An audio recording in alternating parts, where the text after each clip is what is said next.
Lyon, capitale internationale du web pendant 2 jours. La deuxième édition de Blend Web Mix qui se tient jusqu'à demain à la Cité internationale.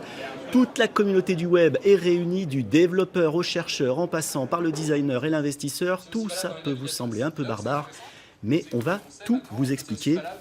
Vous allez tout nous expliquer. Guillaume Berthollet, bonsoir. Bonsoir. Alors il y a de moments forts, de nombreux moments forts. Tout d'abord, le Blend Startup Contest qui a débuté cet après-midi. Exactement, au milieu de la centaine de conférences qu'on va avoir pendant 2 jours, il y a effectivement ces startups, ces entreprises innovantes qui sont souvent montées par de jeunes diplômés tout juste sortis d'école et qui sont là pour réinventer les services qu'on va pouvoir utiliser demain sur notre smartphone, sur Internet ou autour de nous. Et puis nouveauté cette année aussi sur des objets connectés qui font leur entrée très fort dans le palmarès de cette édition. Alors il n'y a pas si longtemps que ça, les startups de la région avaient le vent en poupe, elles gagnent énormément d'argent, on fait gagner énormément d'argent à ceux qui les avaient créés ou ceux qui avaient investi. Est-ce que c'est toujours le cas aujourd'hui? Alors oui, c'est toujours le cas parce que le web, le numérique se réinvente sans cesse à un rythme assez accru et que aussi pour nos utilisations quotidiennes, l'utilisation de téléphones intelligents, l'utilisation en mobilité fait qu'on a de nouveaux usages et qu'il faut les inventer, ces usages. Alors évidemment, ça donne lieu à des créations de nouvelles entreprises et c'est ça qu'on essaye aussi de célébrer sur Blend Web Mix. Alors, exemple de start-up qui marche bien, on peut même parler de success story lyonnaise du web, littlemarket.com. Vous connaissez peut-être Jean Perrier et Stéphanie Loeb nous présentent cette plateforme de vente en ligne d'objets de créateurs, plateforme qui fédère aujourd'hui plus de 100 000 personnes.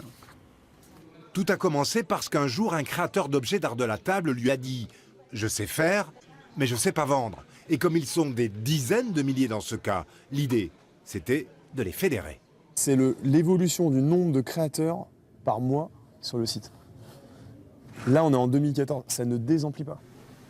Catherine fait des bijoux en cuir. Elle est membre d'un collectif de créateurs qui possède sa propre boutique et elle fait aussi quelques marchés.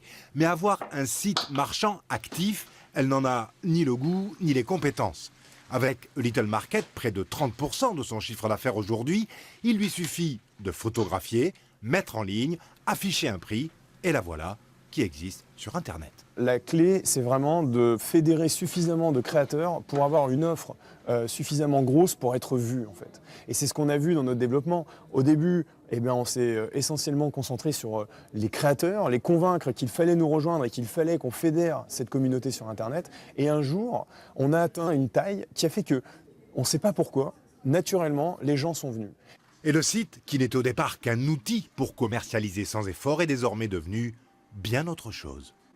On peut y trouver aussi des forums pour les créateurs et où on peut dialoguer avec d'autres créateurs qui sont dans le même cas que nous, qui se posent les mêmes questions que nous, trouver des solutions à des problèmes. Donc on intègre également une sorte de communauté.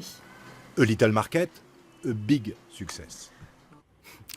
Autre moment fort, c'est jusqu'à demain, le Maker Storm, la cuisine connectée. Là, on est en plein dans les objets du futur. Oui, dans les objets du futur et puis aussi dans des comportements nouveaux avec les imprimantes 3D, avec la capacité à créer des objets qu'avant seuls des artisans ou des industriels pouvaient faire. On va se pencher cette fois-ci à une pièce qui nous importe beaucoup, surtout à Lyon, qui est effectivement la cuisine, la relation avec le frigo, comment on consomme ses aliments, comment on va pouvoir inventer de nouveaux usages sur la cuisine avec un lien avec évidemment Internet, les réseaux sociaux et beaucoup d'autres choses qui envahissent nos habitats aujourd'hui. Les startups lyonnaises sont particulièrement fortes, justement, les startups de la région. Alors les startups se portent bien, elles se développent de plus en plus avec aujourd'hui des usages, par exemple Mapado qui est une société qui permet de trouver des activités à faire autour de soi, avec par exemple AppGratis qui était une belle réussite et qui permet de trouver des applications gratuites sur son smartphone, et puis une nouvelle génération qui sort, qui va dans les incubateurs, dans les accélérateurs et qui trouve aussi des financements. Et je pense que Lyon a vraiment une très belle place sur les startups aujourd'hui. Merci beaucoup. Je rappelle que la deuxième édition de Blend Web Mix, c'est jusqu'à demain à la Cité internationale.